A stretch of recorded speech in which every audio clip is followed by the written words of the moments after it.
everybody. I'm here to do a quick kiln opening video. We are going to do this in a different format. The live videos actually delete themselves, so I don't love that. So I'm just going to take a video and upload it. So pottery is kind of hot today. The kiln is at 161 degrees. I'll just kind of start unloading things and showing you. So having some more problems with this red. You can see the bare spots in here.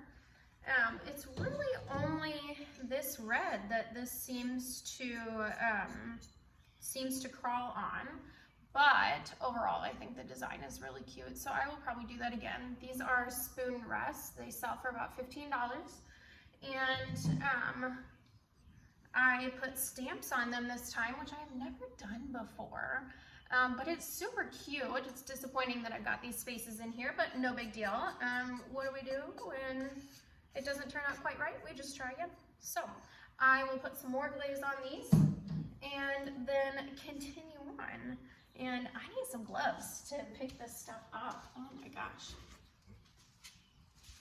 It's a little warm. I use gardening gloves and rubber in between. Helps keep everything from getting too hot. They're nice and thin, so I don't have to worry about getting in the way of anything. So we'll start with this one. This one's pretty cool. This is another one of my stamped versions. I got some glaze on the outside. I tried sanding the bottoms before they went in the kiln this time, and I think I will probably do that again. Here's another one. That one is pretty cute. And then this one I'm really excited about. So I started reclaiming my clay, which just means that I let it dry out and then reconstituted it, which is a whole process in itself. So I've been doing some experimenting with those because it's free clay. And I wanted to make a bird bath. So here is my bird bath. This is just beautiful. I love how this turned out. So this has a glaze called blue rutile on it. The rutile is that kind of multicolored surface that you see in there. There's the outside. And my plan is to hang this and then have a nice little bird bath in it. So this is all clay that I reconstituted and put back together and wedged, and it's kind of like kneading dough. You have to get all the air bubbles out of it, which is kind of a big pain in the butt, but it's a good way to save money.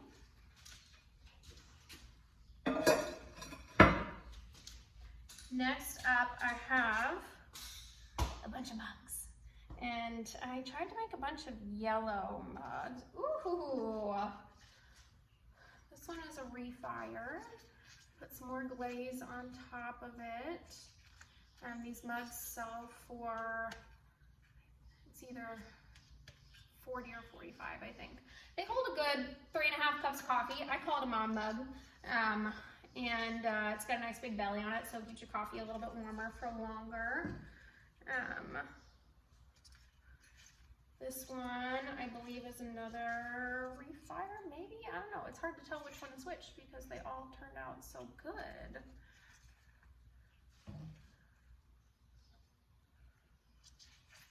Another mug. I did buy some new clay, and I was curious how the sizes were going to turn out in the end because the shrinkage rate is different between the old clay and the new clay. Because of the composition, I was able to throw it a little bit thinner. And it throws a little bit easier, I think. It's more trustworthy. I have less problems with the handles cracking off when I attach them. This one turned out kind of interesting. So this topper glaze is that new glaze that I got a couple weeks ago. And the last time I did a kiln opening, I refired quite a bit of it because I didn't put enough on. And now you can see how good that turned out. That's pretty fun. Lots of yellow and red in here. This glaze likes to be fired a little bit less hot than I normally do. So that's why we've got a lot of yellow and red in here, because the blue likes to be fired hotter. So I'll do another kiln of the blues and the greens, which are really popular. So that's the end of that shelf. Woo, it's hot in there.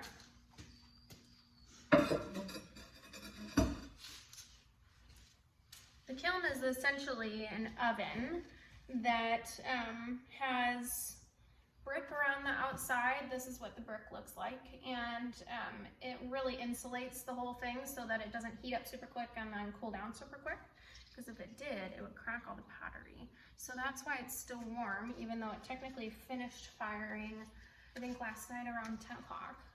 This is a pink glaze. It really doesn't show up well in the video. It's more of a baby pink, like a mauve, rather than the kind of skin color that it shows up on the video. That is a new design for my wine cup. So you can see how they've got like the little ridge in there, sort of like the mugs do. I really like the consistency in the design. I think they look really good. They've got a really good hand feel versus like this is my plain one. And I started adding feet to everything so that when you sit it down, it's got a nice good base. Yeah, I really like the way that these feel. They really hold well in your hand. They're really made for cupping. They're nice and light. These are a really good seller at my craft fairs and the downtown market. They work really well for wine, for cold coffee. So that's what I like about these. Turned kind of pink in the bottom of the kiln, which generally fires a little bit different than the top. You know, heat rises, so the top generally gets pretty warm. Here's a nice red one.